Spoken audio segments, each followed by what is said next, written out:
Today we're going to read the last chapter from the stories Julian tells by Anne Cameron.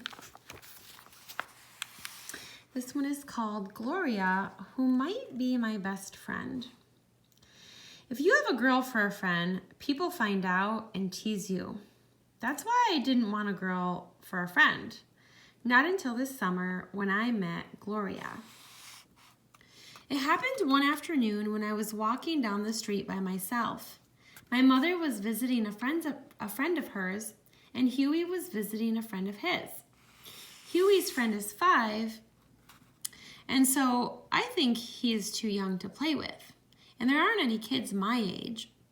I was walking down the street feeling lonely. A block from our house, I saw a moving van in front of a brown house, and men were carrying in chairs and tables and bookcases and boxes full of I don't know what. I watched for a while, and suddenly I heard a voice right behind me. "Who are you?" I turned around, and there was a girl in a yellow dress. She looked the same age as me.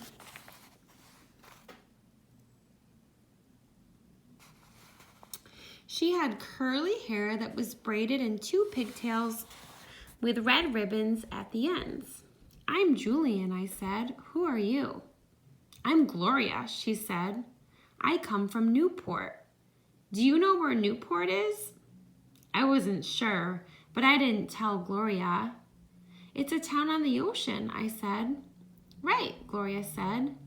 "Can you turn a cartwheel?" She turned sideways herself and did 2 cartwheels on the grass. I had never tried a cartwheel before, but I tried to copy Gloria. My hands went down in the grass, my feet went up in the air, and I fell over. I looked at Gloria to see if she was laughing at me. If she was laughing at me, I was going to go home and forget about her. But she just looked at me very seriously and said, "It takes practice." And then I liked her. "I know where there is a bird's nest in your yard," I said. "Really?" Gloria said. "There weren't any trees in the yard or any birds where I lived before." I showed her where a robin lives and has eggs.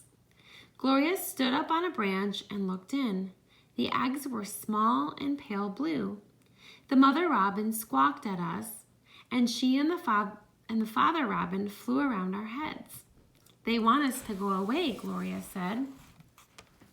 She got down from the branch, and we went around to the front of the house and watched the moving men carrying 2 rugs and a mirror inside. "Would you like to come over to my house?" I said. "All right," Gloria said. "If it's all right with my mother." She ran in the house and asked. It was all right, so Gloria and I went to my house, and I showed her my room and my games and my rock collection, and then I made strawberry Kool-Aid, and we sat at the kitchen table and drank it. "You have a red mustache on your mouth," Gloria said. "You have a red mustache on your mouth too," I said. Gloria giggled, and we licked off the mustaches with our tongues. "I wish you'd live here a long time," I told Gloria. Gloria said, "I wish I would too." "I know the best way to make wishes," Gloria said. "What's that?" I asked.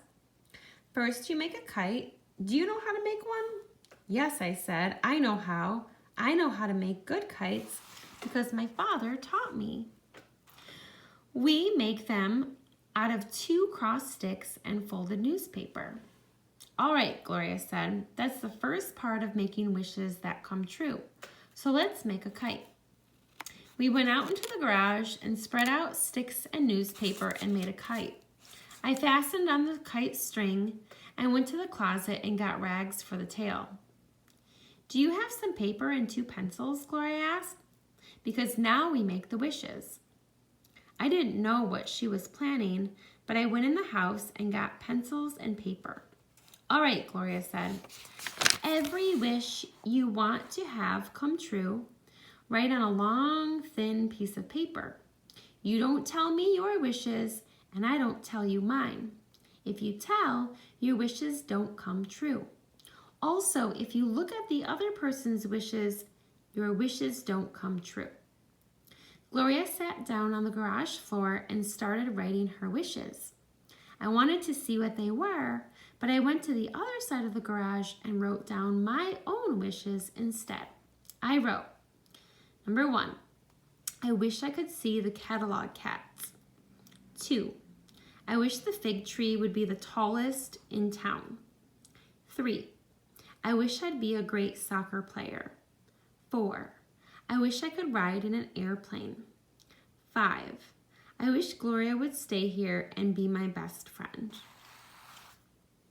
I folded my 5 wishes in my fist and went over to Gloria. How many wishes did you make? Gloria asked. 5, I said. How many did you make? 2, Gloria said. I wondered what they were. Now we put the wishes on the tail of the kite, Gloria said. Every time we tie one piece of rag on the tail, we fasten a wish in the knot. You can put yours in first. I fastened mine in, and then Gloria fastened in hers, and we carried the kite into the yard. You hold the tail, I told Gloria, and I'll pull.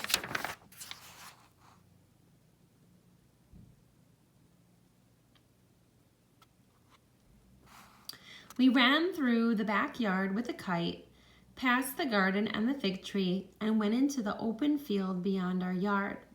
The kite started to rise. The tail jerked heavily like a long white snake. In a minute, the kite passed the roof of my house and was climbing toward the sun. We stood in the open field looking up at it. I was wishing I could get my wishes. I know it's going to work, Gloria said. How do you know? When we take the kite down, Gloria told me, there shouldn't be one wish in the tail. When the wind takes all your wishes, that's when you know it's going to work.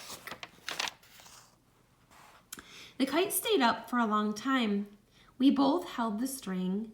The kite looked like a tiny black spot in the sun, and my neck got stiff from looking at it. Shall we pull it in? I asked. All right, Gloria said. We drew the string in more and more until, like a tired bird, the kite fell at our feet. We looked at the tail. All our wishes were gone. Probably they were still flying higher and higher in the wind. Maybe I would see the catalog cats and get to be a good soccer player and have a ride in an airplane and the tallest fig tree in town. And Gloria would be my best friend. Gloria, I said, did you wish we would be friends? You're not supposed to ask me that, Gloria said. I'm sorry, I answered, but inside I was smiling. I guess one thing Gloria wished for. I was pretty sure we would be friends. The end.